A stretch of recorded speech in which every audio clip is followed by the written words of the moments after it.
Welcome back to another segment of Behind the Scenes of the Waltons. Today I'm taking up more of your questions in another segment of Ask Judy.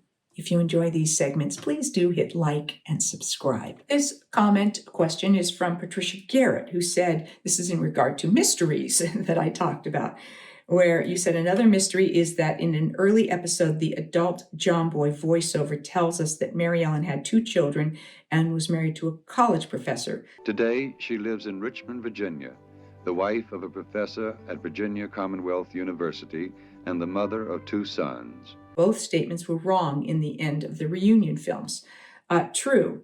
And since it was probably an early episode, they didn't lay out the whole series. They didn't have like a whole arc that was planned out in advance. Shows tend to have what they call a Bible. So they might create that for 3 to 5 seasons where they know like the arc of a show is going to take this, especially if it's like based on real events or they're creating something. It's part of pitching the show in saying, okay, this is what we see is going to happen. So it's part of how a network might evaluate whether or not they want to do that show. Do they like the arc? They can have input about the arc. But if you lock that in, then it can be good and bad. So it can mean that you don't allow for suddenly things that could be really interesting, or a particular character becomes really popular and you want to build that character more. If your arc says, no, that character dies in season 2, you may or may not be able to change that. However, because we didn't have all that laid out, it meant that as early episodes were being written and you have a narration like that, you don't necessarily know that 6, 7, 8, 9 seasons and reunion movies, you might change that. So I think that early on, Earl was using certain elements of his real life and his real childhood. So in this case, his real sister, Marion, who was the inspiration for Mary Ellen, did marry a college professor and I guess have 2 sons. So he was saying that, not knowing that they would choose to go a different direction with Mary Ellen. And perhaps they hadn't planned to kill Kurt off at Pearl Harbor. And so she kind of married a doctor instead of a college professor, but he was a doctor of something. He had his doctorate as a college professor. And then she had a son. Maybe they were planning on Mary Ellen having another son, but then there was the choice to kill off Kurt. So that changed the idea of having another son. So things tended to change, I think, for a lot of those reasons. This question is from Anna Ebe, who said, can you explain the timeline for getting an episode in the can, such as, did you do a table read on one day, outdoor shots on another day, etc.? And then you said, by the way, blue is your color. You look fantastic in this episode. Thank you. So we did not do a whole cast table read. I think as many of the, like Ralph, Michael, Will, Ellen, Richard, as they could get together, they would do a table read during lunch or something one day, but the younger cast was never invited to those. And then, so that would happen, but it wasn't right at the beginning of the episode. That would have been done in pre-production so that any rewrites that needed to be done could be taken care of before they were ready to start filming. And then, yes, we would sometimes we started with interiors, sometimes we started with exteriors. It kind of depended on whether we were starting at the beginning of the day, because with shooting 6.5 days per episode, sometimes we changed episodes at lunch. So the first episode completed by lunch, the next episode started in the afternoon. So if we were outside, they weren't going to suddenly move inside. So we would start that episode outdoors, and then they likely would continue outdoors for however many days they had of exteriors. If there was weather issues, then they might look ahead and go, well, they're expecting rain on these days, so we'll make sure to schedule indoors. So sometimes they would flip shooting days based on weather. And a lot of times they wanted to get the exteriors done so that if there was any issue with weather, they could go inside. But if they'd shot all the inside stuff and then they were supposed to go outside and there was weather, they were kind of stuck.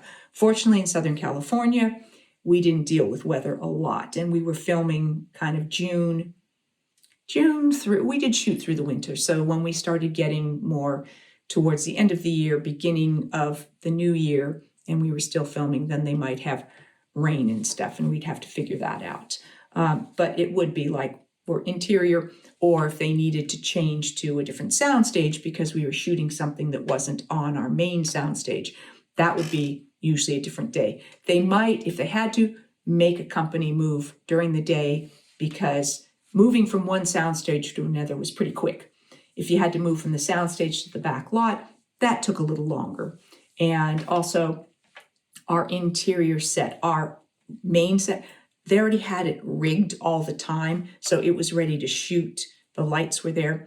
If they were going to be using another soundstage, that would have to be, the sets would have to be built, and it would have to be, the lighting would have to be rigged in advance. So those things played into the schedule as well, and also when they could use certain sets. If we were going to work on Midwest Street, when was that available based on other companies shooting? So a lot of things went into the scheduling of an episode.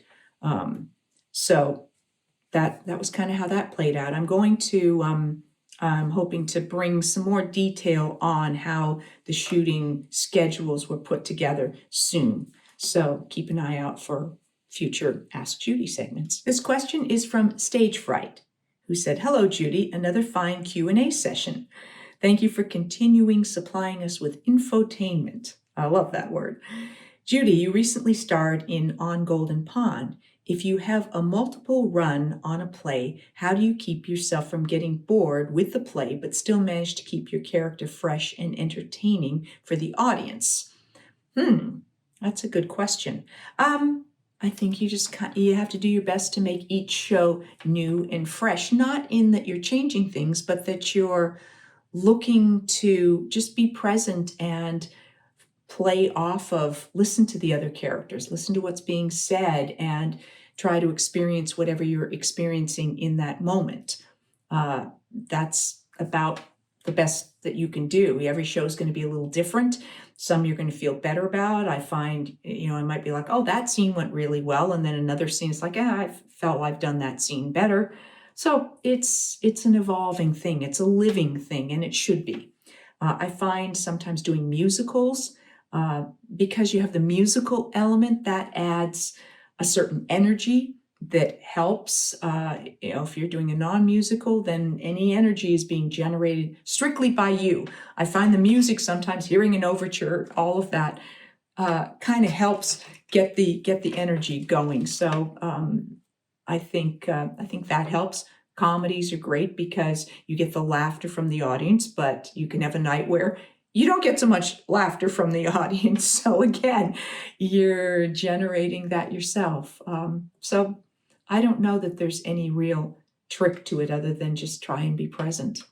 And then you said, have you ever had your work cut from a film due to the running time being too long, or maybe the director wanted a different point of view? Yes, definitely. I've done things where I went, oh, I had a whole scene cut. I had a scene there, or the scene was cut there and there was a whole other part to it. And I never know what the reason was. I assume it's running time. I like to just assume that it wasn't because I did bad work, because I'm like, well, they hired me, so, they must have liked what I was doing. But yeah, that definitely happens. And that's the difference between stage and film or TV, is that nobody's going to cut your performance partway through. So you as actors control that. You get to do the scenes. The audience gets to see everything that you put on the stage. On film or TV, they see just the take that the director or whoever has the final edit gets to choose. They get to see how much of it. They get to decide how much of. I might have a whole close-up for the whole scene, but they're just going to pick pieces of it that they feel tells the story of that scene the best way. So it's going to cut between my close-up and somebody else's close-up, or a wider shot, or movement, or a cutaway to an insert of pages or something. So the actor, unless they are also the director or producer, probably has no say in that final cut. Thank you for joining me for this segment of Ask Judy. I'll be back with more behind the scenes of the Waltons, more about episodes, more with guests, all of that sort of thing. Thanks for watching.